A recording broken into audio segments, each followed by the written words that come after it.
Now, usually, I try to make videos that inspire you to travel or chase your dreams, and I'd much rather you watch those. But I do realize that a lot of times chasing your dreams end up becoming a business. So I thought I'd lend a helping hand, or two.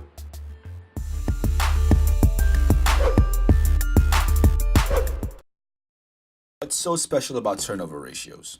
Sales, okay? For the most part, you're always thinking sales, except when we think about the inventory turnover ratio, which is cost of goods sold over inventory. But really, are we still not thinking about sales? Because actually, let me find it here, which would really help. Come on, come on. I know it's here. I remember putting it in here. It's days. Oh, there you go. So inventory turnover ratio, right? Out of all the turnover ratios we've spoken about, we've always seen sales on top, all right? For the most part, okay? Just bear with me here. I'm trying to get you to start thinking of sales every time you hear turnover ratio, okay? So in this case, inventory turnover ratio, if you think cost of goods sold and you're hung up on cost, you may think, it's throwing it off. I don't really want to think about it in terms of sales. But then if you realize cost of goods sold, we have to have sold it to actually start considering the cost. It's still in a way related to sales, right? So we're trying to see how good are we at turning whatever it is we're looking at, which would be the denominator, inventory in this case. How good are we at turning into something that we've actually sold? Fair enough. Net fixed asset ratio. How good are we at turning our fixed asset into something we've actually sold, right? Receivables turnover. How good are we at turning the amount of money owed to us into money we've collected? Into cash, I should say, we've collected. Okay, because we can collect IOUs, but we want to actually collect cash. So this kind of really what it's doing is trying to see the percentage in a way. I don't want to blow up its spot, but it's really just trying to see the percentage over time of sales to accounts receivable. So it's really hoping, without showing cash here, it's hoping that there's a lot more cash involved in your sales than IOUs. Okay. What else? Look, the whole point, I'm going to go through every single card. This is going to waste a lot of time. All you have to remember is turnover ratios. When you hear turnover, start thinking sales. Start thinking that top line. There's the bottom line, there's the top line. Top line, think your sales. How much money are you collecting from your customers? Okay, so in a way, we can really make up any turnover ratio we want. So think, okay, actually, just go through. All right, so this one says sales on top. This says sales on the very top. This sort of says sales on the very top. Days, I'm not interested in. You're ruining it. Turnover asset ratio says sales on the very top. Networking, oh my lord, this one says sales on the very top.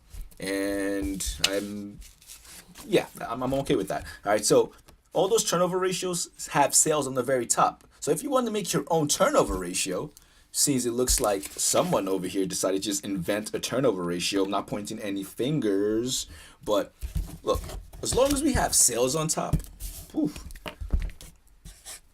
sales as a numerator, let's make one up. Let's do it. Let's pick anything. All right, let's say okay. We have inventory already done. Supplies, all right? If we can have net working capital turnover ratio, which I'm probably being way too brutal now, I want to have supplies, the pencils, sharpeners, rulers, all that stuff that we may order. How good are we at turning that, using them productively so that we're collecting money from our customers? We would just say it'd be supplies turnover ratio, and we would look for supplies, the value of it, and the formula would be sales over supplies, right? If we wanted to invent another turnover ratio, we would say sales over, what else? What may we want to look at? Property, plant, and equipment. We already have our net fixed assets. I love property, plant, and equipment. Let's say inventory. We have cash equivalents. All right. No one ever talks about cash equivalents. Cash equivalents. Okay, so that would be the cash equivalents turnover ratio. All right. So I'm obviously being ridiculous here, but whenever you hear turnover ratio, think relation to sales. Where are, in what sense does this not actually hold up? In what ratios does it not hold up? It's definitely easier to remember where it does not hold up. And that really is just which I'm looking for right now. I'm not even being sly about it. I'm just really actually looking for it. Where is the accounts receivable? Not accounts receivable. Accounts receivable, so that's to do with sales. Where's inventory? Inventory. Where did I leave the inventory? I feel like it's in my hand somewhere. No.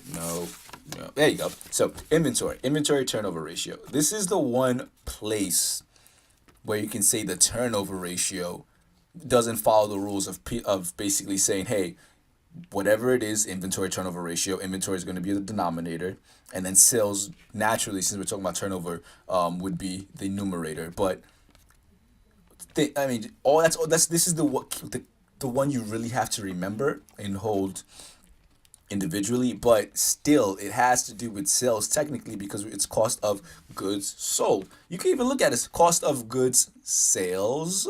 No, that doesn't make any sense. I tried a lot on that one. But still, cost of goods sold still has to do with inventory, okay? Still has to do with sales, cost of goods sold. We have to have sold it for us to be looking at the cost of goods sold. Otherwise, it would just be inventory. Fair enough? So, hopefully, this helps you remember your turnover ratios. Turnover. Ooh, I could do something with this. Turnover. Bloop. Sales. Turnover, sales. That's the whole point of us being in business. We want to turn stuff into money that we collect. Money we collect are sales.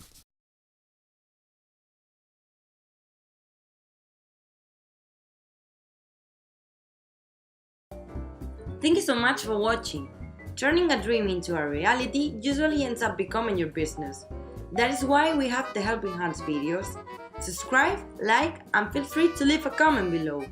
Don't forget to follow us on Twitter and Instagram. Fans of Kindness, our Facebook page, is also waiting for you. See you in the next video. Until then, be your best and never stop learning.